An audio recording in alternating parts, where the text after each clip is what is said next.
आधी रात का वक्त था। अनोखी गहरी नींद में सोई हुई थी। उसी वक्त देवलीना उसके कमरे में चुपके से आ जाती है। यही सही मौका है, मुझे अब बदला ले लेना चाहिए। अनोखी, मैं तुम्हें कभी जीतने नहीं दूंगी मेरी बहन। इतना कहकर देवलीना एक जल लेकर अनोखी के ऊपर छिड़क देती है। उसी वक्त अनोखी की नींद खुल जाती है। ये क्या हो रहा है? मेरा शरीर जल क्यों रहा है? देवलीना, तुमने मेरे शरीर पर क्या डाला है? मेरा शरीर जल क्यों रहा है? बस दीदी, कुछ देर और इंतजार कर लो, उसके बाद आपको इस तकलीफ से हमेशा हमेशा के लिए मुक्ति मिल जाएगी। तुमने ऐसा क्या किया है? सच सच बताओ। दीदी, आप हमेशा मेरे रास्ते का कांटा बनकर रहे हो, इसीलिए आज मैं हमेशा हमेशा के लिए आपको अपने रास्ते से हटा रही हूँ। इतने में ही तेज रोशनी फैलती है और अनोखी एक उल्लू में बदल जाती है और देवलीना अनोखी का रूप धारण कर लेती है।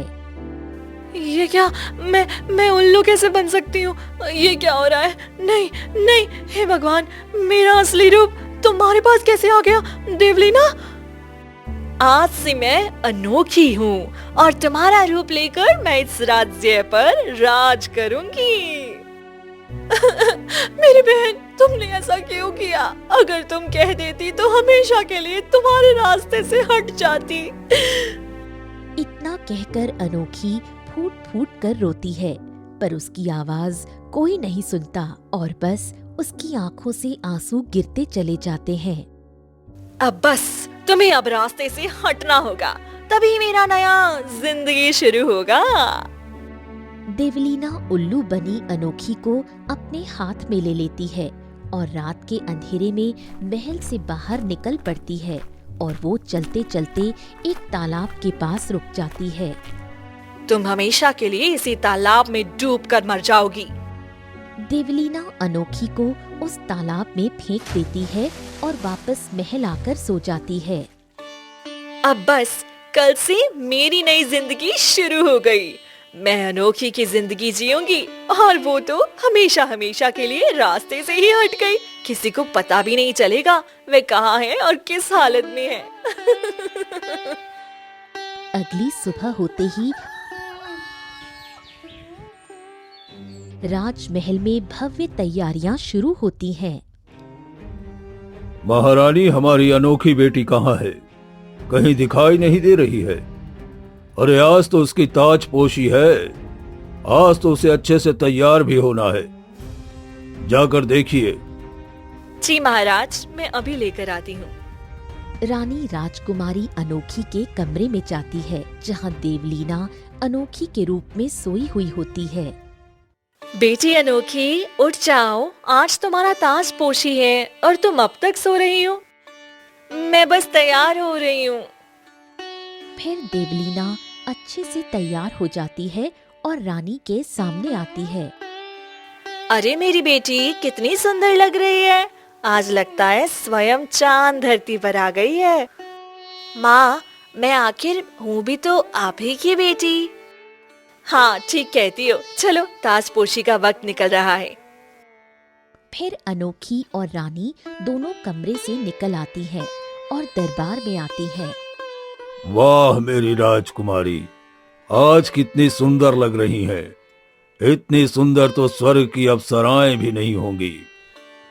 हाँ महाराज, मेरी बेटी तो पहले से ही सुंदर है और जैसे ही ये ताज पहनेगी तो और खूबसूरत हो जाएगी। चलो चलो, जल्दी बैठो बेटी, ताजपोशी का वक्त निकल रहा है और महारानी देवलीना कहीं नजर नहीं पड़ रही है। शायद वो गुस्सा हो गई होगी, शायद जलन की वजह से वो नहीं आई है। आ जाएगी, तब तक हम ताजपोशी करते हैं।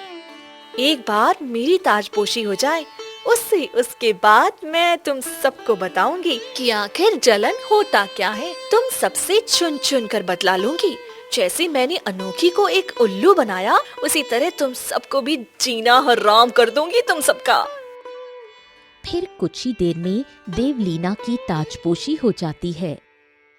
आज मैं बहुत खुश हूँ, मेरी बेटी इस राज्य की महारानी बन गई। हाँ, मैं भी बहुत खुश हूँ। अब हम दोनों इस राज्य की जिम्मेदारी से हट गए। अब बेटी अनोखी, तुम इस राज्य को अच्छे से चलाना। चिंता मत करिए माँ, मैं इस राज्य को इतना अच्छे से चलाऊंगी कि किसी को चलाने की जरूरत ही नहीं पड़ेगी। देवलीना मन ही मन खूब हंसती है। वहीं दूसरी तरफ अनोखी तालाब से तैरते तैरते किसी तरह किनारे पर आ जाती है। हे भगवान, मेरी बहन इतनी क्रूर निकलेगी, मुझे पता ही नहीं था। अब मैं क्या करूं? ये मैं कहाँ आ गई हूँ?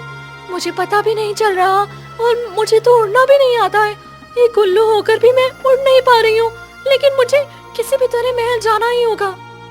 अनोखी थोड़ा आगे जाती है कि तभी एक बिल्ली उसे देख लेती है। ये क्या? ये बिल्ली मुझे इतना घूर क्यों रही है? हाँ, ये मुझ पर हमला करने वाली है। मुझे यहाँ से भागना होगा। अनोखी भागने लगती है कि तभी बिल्ली उसका पीछा करती है और अनोखी भागते भागते घने जंगलों में चली जाती है, पर बिल्ली उसका पीछा नहीं छोड़ती। हे भगवान, अब मैं क्या करूं? मैं कैसे अपनी जान बचाऊं? ये बिल्ली तो मुझे मार डालेगी। तभी सामने उसे एक लकड़हारा सुरेश दिखता है और उसके पास एक थैला रखा होता है। वो लकड़हारा उसके पास वो थैला है, उसकी थैले में चली जाती हूँ, तभी मैं इस बिल्ली से बच पाऊंगी, नहीं तो ये तो मुझे खा ही जाएगी। अनोखी भागकर जाती है और लकड़हारे के थैले में छुप जाती है। सुरेश उठता है। चलो, आज तो लकड़ी काटने का मन नहीं कर रहा है, कल जाकर काटूंगा। आज इतनी लकड़ी है भी नहीं और थोड़ा मन भी ठीक नहीं लग रहा है। सुरेश अपना थैला उठा लेता है और घर की तरफ चला जाता है। और वो जैसे ही थैला रखता है कि उसमें से अनोखी निकलती है। अरे अरे, ये क्या? ये तो एक उल्लू है और ये मेरे थैले में कैसे आ गया? छी छी छी छी, इसका चेहरा देखने से तो मेरा पूरा दिन अपशगुन में चला गया। मैं क्या करूं? चल चल भाग यहाँ से। वैसे भी मेरा धंधा मंदा चल रहा है और तेरी शक्ल देखने के बाद पता नहीं और क्या होगा। चल चल भाग यहाँ से। सुरेश अनोखी को मारकर भगाने लगता है, लेकिन अनोखी नहीं भागती। ये तो बहुत जिद्दी किस्म का है, ये तो भाग भी नहीं रहा है और इसकी आंखों में आंसू भी निकल रहे हैं। अरे ये क्या हो रहा है? मेरी मदद करो, मुझे बचा लो, मैं तुम्हें धनवान बना दूंगी। अरे तुम एक उल्लू होकर बात कैसे कर सकती हो? कहीं कहीं मैं कोई सपना तो नहीं देख रहा हूँ?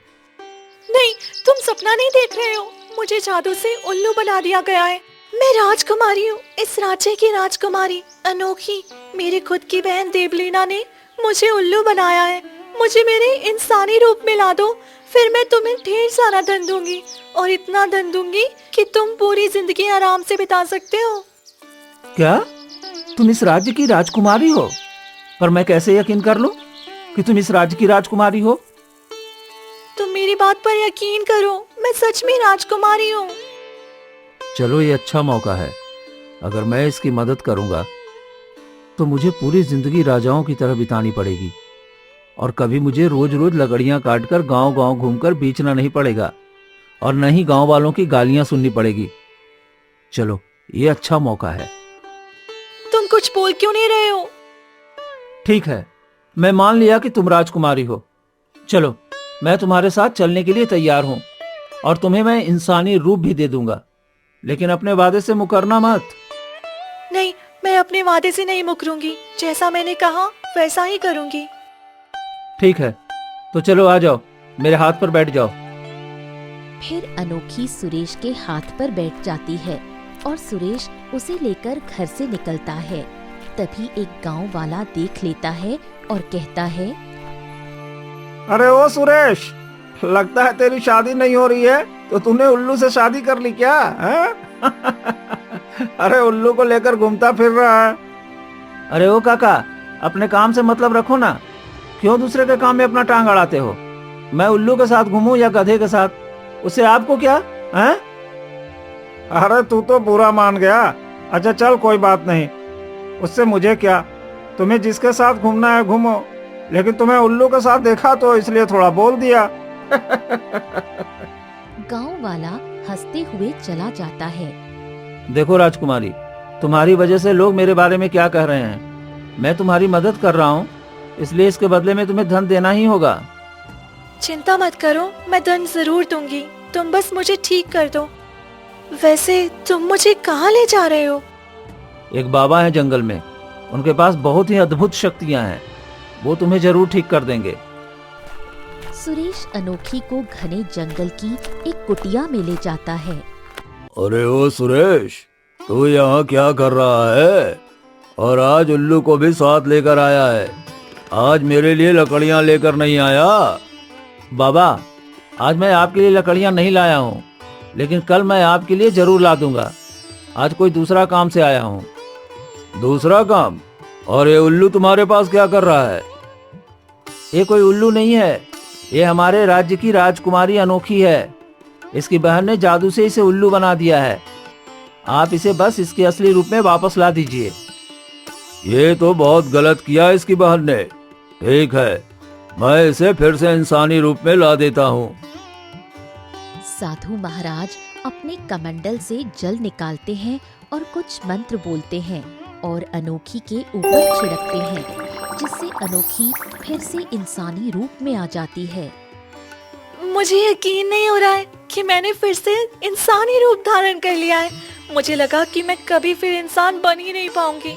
आपका बहुत बहुत धन्यवाद साधु महाराज। तुम्हारी बहन ने बहुत गलत किया है, उसे इसकी सजा मिलनी चाहिए। आपका बहुत बहुत धन्यवाद साधु महाराज। इतने दिनों से मैंने आपको लकड़ी दी, आज आपने मेरी मदद की। अब हम दोनों चलते हैं, हमें राजमहल भी जाना है। तुम्हारा कल्याण हो पुत्र। फिर सुरेश अनोखी को लेकर कुटिया से बाहर आता है। मैंने तुम्हें इंसानी रूप दे दिया, अब जल्दी से तुम मुझे ढेर सारा खजाना दे दो। तुम ये कैसी बातें कर रहे हो? अभी तो मैं इंसानी रूप में आई हूँ। मैं जैसे ही महल जाऊंगी तुम्हें ढेर सारा खजाना दे दूंगी। अभी राजमहल जाने में बहुत समय लगेगा और मुझे उससे पहले बहुत सारी तैयारी भी करनी है। नहीं, तुम बात से मुकर रही हो। मुझे तो धन अभी चाहिए। अगर तुम नहीं दोगी तो मैं जाकर तुम्हारे पिताजी से धन ले लूंगा। हाँ। नहीं, ऐसा मत करना, अभी उन्हें कुछ नहीं पता है। मैं समय आने पर उन्हें बता दूंगी। मैं तुम्हारी बात नहीं सुनने वाला हूँ। रुक जाओ, मैं अभी जाता हूँ। सुरेश जाने लगता है, रुक जाओ, मत जाओ। लेकिन सुरेश नहीं सुनता और वहाँ से चला जाता है। हे भगवान, कहीं ये सारा काम ना बिगाड़ दे। पता नहीं देवलीना अब क्या चाल चलने वाली है। मुझे भी किसी तरह उसकी चाल को नाकाम करना ही होगा। वहीं दूसरी तरफ तालाब के किनारे राजकुमार देव बैठा है। ये क्या हो गया? 2 दिनों से मैं राजकुमारी अनोखी का इंतजार कर रहा हूँ। वो तो रोज मुझसे मिलने आती थी, पर ये 2 दिनों से क्या हो गया है उसे? उसकी ताजपोशी भी हो गई है। लगता है इसी खुशी में उसने मुझे भुला दिया है। पर अनोखी तो मुझसे इतना प्रेम करती थी, वो मुझे भूल कैसे सकती है? तभी देवलीना वहाँ आती है। मैं जानती हूँ तुम अनोखी का इंतजार कर रही हो, पर मैं तुमसे कितना प्यार करती थी। तुमने कभी मेरे प्यार को स्वीकार नहीं किया, लेकिन आज अनोखी के रूप में मैं मुझे देखकर बहुत खुश हो जाओगे तुम, और मैं तुम्हें हासिल करके रहूंगी। राजकुमारी अनोखी, तुम कहाँ थी? मैं 2 दिनों से तुम्हारा इंतजार कर रहा था और तुम आई नहीं। मुझे तो लगा कि तुम मुझे भूल गई अपने ताजपोशी होने की खुशी में। नहीं राजकुमार, मैं आपको ऐसे कैसे भूल सकती हूँ? मैं तो आपसे कितना प्यार करती हूँ। ये तो ताजपोशी होने की वजह से बहुत सारे राजा आए थे, तो उन्हें विदा करने में थोड़ा वक्त लग गया, वरना मैं भी आपसे मिलने के लिए उतावली हो रही थी। तुम्हें तो पता है ना, मैं तुम्हें एक दिन भी नहीं देखूं तो मेरा मन नहीं लगता, और 2 दिन से नहीं देखा हूँ तो मैं तो बुरी तरह से परेशान हो गया हूँ। मैं भी अब आपसे दूर नहीं रहना चाहती, 1 मिनट भी नहीं। हम दोनों को आज ही विवाह कर लेना चाहिए। चलिए हम विवाह कर लेते हैं, पिताजी से पूछकर। ये तुमने ठीक कहा राजकुमारी अनोखी, मैं भी आपसे विवाह करना चाहता हूँ। मैं अपने पिता से कहा तो उन्हें इस विवाह से कोई आपत्ति नहीं है। फिर चलिए हम आज ही अपने माता पिता से आज्ञा ले लेते हैं। ठीक है, चलो चलते हैं।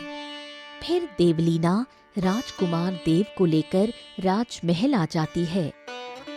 राजकुमारी अनोखी, ये कौन है? पिताजी, ये देव है, भानुगढ़ का राजकुमार, मैं इसे बहुत प्रेम करती हूँ और उनसे विवाह करना चाहती हूँ। हाँ महाराज, मैं भी राजकुमारी अनोखी से बहुत प्रेम करता हूँ और राजकुमारी अनोखी से विवाह करना चाहता हूँ। ये तो बहुत खुशी की बात है। वैसे भी भानुगढ़ के राजा हमारे बहुत अच्छे मित्र हैं। मुझे ये रिश्ता खुशी खुशी मंजूर है। हम तुम्हारे पिता को खत भेजकर जल्दी ही तुम दोनों की विवाह की तैयारी करवाता हूँ। महाराज, मैंने पहले ही पिताजी से पूछ लिया है। राजकुमारी अनोखी के बारे में उन्हें भी कोई आपत्ति नहीं है। उन्होंने मुझे भेजा है कि मैं राजकुमारी की ताजपोशी होने के बाद उनसे विवाह करके ही वापस आऊं। ये तो बहुत खुशी की बात है। मैं आज से ही शादी की तैयारी शुरू कर देती हूँ। महाराज, मैं नहीं चाहती कि मेरी बेटी और राजकुमार का दिल टूटे, इसीलिए दोनों का विवाह 2 दिनों के अंदर ही कर देते हैं। ठीक है, तो परसों पूर्णिमा भी है, तो हम पूर्णिमा वाले दिन राजकुमारी अनोखी और राजकुमार देव का विवाह धूमधाम से करेंगे। अनोखी बेटी, देव को हमारा महल दिखा दो। फिर देवलीना मुस्कुराते हुए देव को लेकर वहाँ से चली जाती है। महाराज, पता नहीं 2 दिन हो गए मैंने देवलीना को नहीं देखा है। पता नहीं देवलीना कहाँ चली गई है। मुझे भी उसकी बहुत फिक्र हो रही है। लगता है गुस्से में हमारा राज्य छोड़कर तो नहीं चली गई। नहीं नहीं, ऐसा नहीं हो सकता। वो भले ही अनोखी को पसंद नहीं करती हो, लेकिन वह इस तरह राज्य को छोड़कर नहीं जा सकती है।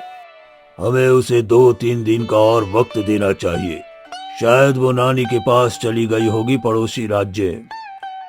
हाँ, ये आप ठीक कहते हैं। जब भी उदास होती है तो नानी घर ही जाती है। शायद वहाँ चली गई होगी। देवलीना राजकुमार देव को पूरा महल घुमाती है और रात होते ही कक्ष में बैठकर जोर जोर से हंसती है। अब मुझे कोई नहीं रोक सकता। मैंने जो चाहा था वो सब मुझे मिल गया। मुझे राजकुमार देव भी मिल गए और फिर मैं इस राज्य की महारानी भी बन गई। मेरी सारी ख्वाहिश पूरी हो गई।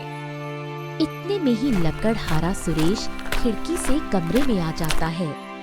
तुम कौन हो और यहाँ क्या कर रहे हो? अच्छा, तो तुम बिल्कुल अनोखी जैसी लग रही हो। मुझे तुम्हारी सारी सच्चाई पता चल गई है कि तुमने अपनी अनोखी बहन को उल्लू बनाकर और उसका चेहरा लेकर राजमहल में रह रही हो। अब जब उसको मैंने इंसानी रूप दे दिया है, पर उसने मुझे धन देने का वादा किया था। उसने मुझे धन नहीं दिया। अब उसके बदले तुम मुझे धन दो। अगर तुमने मुझे धन दे दिया तो मैं तुम्हारा ये राज किसी को नहीं बताऊंगा कि तुम अनोखी नहीं, तुम देवलीना हो। तुम्हें मेरी सच्चाई पता चल गई तो तुम्हें जिंदा रहने का कोई हक नहीं है। तुम मेरा कुछ नहीं बिगाड़ सकती हो राजकुमारी देवलीना। जल्दी से मुझे ढेर सारा धन दे दो। ठीक है, रुको, मैं तुम्हें धन देती हूँ। फिर वो अलमारी खोलती है और उसके अंदर से एक खंजर निकालकर सुरेश के सीने में उतार देती है। ये क्या किया? मुझे धन देने का वादा किया था। नहीं नहीं, मैं सबको बता दूंगा। तू जिंदा रहेगा तभी तो बताएगा ना। अब तू हमेशा के लिए मेरे रास्ते से हट गया है और किसी को कुछ भी नहीं बता सकता है। कमरे के बाहर महाराज ये सारी बातें सुन लेते हैं। देवलीना ने इतना बड़ा छल किया और मेरी अनोखी बेटी को उल्लू बना दिया। फिर वो गुस्से से कमरे में आते हैं। देवलीना, तुमने ऐसा क्यों किया? अपनी बहन अनोखी को तुमने उल्लू बना दिया और तुम उसका रूप ले ली। तुम इतना क्रूर कैसे हो सकती हो? और तुमने इसलिए उस व्यक्ति को जान से भी मार दिया। पिताजी, मुझे उससे नफरत है। आप हमेशा अनोखी से प्यार करते थे और उसे इस राज्य की महारानी भी बनाया। और मैं जिस लड़के से प्यार करती थी वो राजकुमार देव भी राजकुमारी अनोखी से ही प्यार करता था और मुझे बेइज्जत करके जलील कर दिया था। मैंने जबरदस्ती किया तो उसने मुझे थप्पड़ भी मार दिया था। इसी सब का बदला लेने के लिए मैं एक तांत्रिक से मिलकर जल लेकर आई थी और उसी जल से अनोखी को उल्लू बना दिया और मैं उसका रूप धारण कर ली। अब मुझे कोई नहीं रोक सकता है, आप भी नहीं। तुम इतनी बड़ी षड्यंत्र कर सकती हो, मैंने कभी सोचा नहीं था। तुमने मेरी फूल सी बच्ची को उल्लू बना दिया। रुक जाओ, मैं राजकुमार देव की जिंदगी बर्बाद नहीं होने दूंगा। वो राजकुमारी अनोखी से बहुत प्रेम करते हैं और तुम जलन के कारण उसकी जिंदगी बर्बाद करने जा रही हो। मैं ये बात राजकुमार देव को बता दूंगा और तुम्हें मैं इस राज्य के ताजपोशी से भी हटाऊंगा। रुक जाइए पिताजी, मैंने कभी नहीं सोचा था कि मुझे ये कदम भी उठाना पड़ेगा, लेकिन अब मेरे पास कोई और रास्ता नहीं है। मुझे माफ कर दीजिए। देवलीना खंजर राजा के सीने में उतार देती है।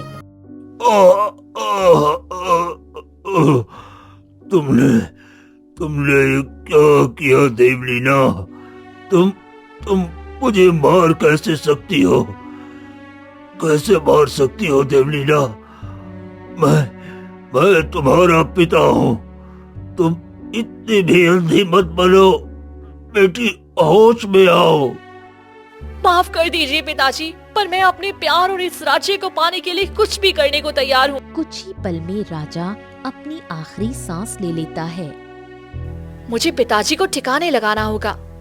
फिर वो राजा को उठाकर किसी तरह अलमारी में बंद कर देती है और राजमहल से बाहर निकल जाती है। मुझे किसी भी तरह अनोखी को ढूंढना होगा, उसे रास्ते से हमेशा के लिए हटाना होगा। अगर वो राजमहल चली गई तो मेरे सारे किए कराए पर पानी फिर जाएगा। फिर देवलीना घने जंगलों में जाती है और थोड़ी ही दूर जाने के बाद उसे अनोखी दिख जाती है। अच्छा, तो तुम अब इंसानी रूप धारण कर ली हो, लेकिन अब तुम्हें मैं जिंदा नहीं छोड़ूंगी। तुमने बहुत गलत किया है देवलीना, मैं तुम्हें नहीं छोड़ूंगी। तुम चली जाओ यहाँ से। तुम्हें खुशी की बात बताऊं, जब से मैंने तुम्हारा रूप धारण किया है मैं इस राज्य की महारानी बन गई हूँ, और ऊपर से राजकुमार देव जो तुमसे इतना प्रेम करते थे, मुझे उन्होंने ठुकरा दिया था। वो भी मुझसे शादी करने वाले हैं, वो भी कल ही। और पिताजी को सारी सच्चाई पता चल गई थी, तो मैंने पिताजी को भी जान से मार दिया। और वो लकड़हारा सुरेश, जिसने तुम्हें इंसानी रूप धारण करने में मदद किया था, वो मुझे धमकी दे रहा था कि अगर मैंने उसे धन नहीं दिया तो मेरा राज सबके सामने खोल देगा।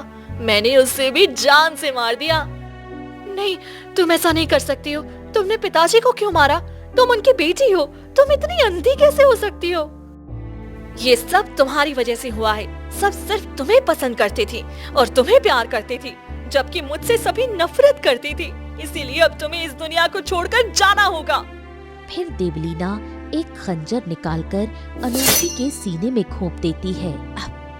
अब तुम भी मर जाओगी और फिर मुझे देव से विवाह करने से कोई नहीं रोक पाएगा। नहीं, तुम ऐसा नहीं कर सकते हो। रुक जाओ। नहीं नहीं, रुक जाओ। लेकिन देवलीना हंसते हुए चली जाती है और अगली सुबह होते ही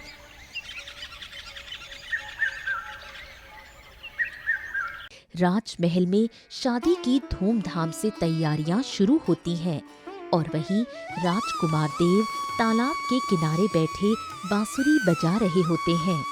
क्या है? मेरा आज विवाह होने वाला है और मुझे अंदर से खुशी क्यों नहीं हो रहा है? ऐसा लग रहा है कि कोई मुझसे छूट रहा है, पर ऐसा क्या? मैं जिससे प्रेम किया है वो तो मेरी पत्नी बनने जा रही है, फिर ऐसा क्या छूट रहा है मुझसे? राजकुमार देव परेशान थे। वहीं जंगल में घायल अवस्था में अनोखी पड़ी थी। तभी वहाँ एक बकरी आती है। तुम्हें कुछ नहीं होगा, मैं तुम्हें बचाऊंगी। इतने में ही तेज रोशनी फैलती है और अनोखी पूरी तरह से ठीक हो जाती है। ये क्या? मैं तो ठीक हो गई। मुझे यकीन नहीं हो रहा। और तुम एक बकरी होकर मेरी जान बचाई? मैं कोई साधारण बकरी नहीं हूँ, मुझे जादू आता है और तुम्हारे पिता ने मेरी एक बार जान बचाई थी। उन्हीं का एहसान चुकाने के लिए मैं इतने दिनों तक धरती पर थी और आज तुम्हें बचाकर मैंने अपना एहसान चुका दिया। अब मुझे यहाँ से जाना चाहिए। तभी अनोखी फूट फूट कर रोने लगी। क्या हुआ? तुम रो क्यों रही हो? मेरी बहन ने मुझे मारने की कोशिश की और मेरे पिताजी को भी जान से मार दिया है। मुझे समझ में नहीं आ रहा कि मैं कैसे उसे हराऊं। तुम्हें उसे हराने का तरीका वही साधु महाराज बताएंगे। जिन्होंने तुम्हें फिर से इंसानी रूप दिया है। क्या वो साधु महाराज?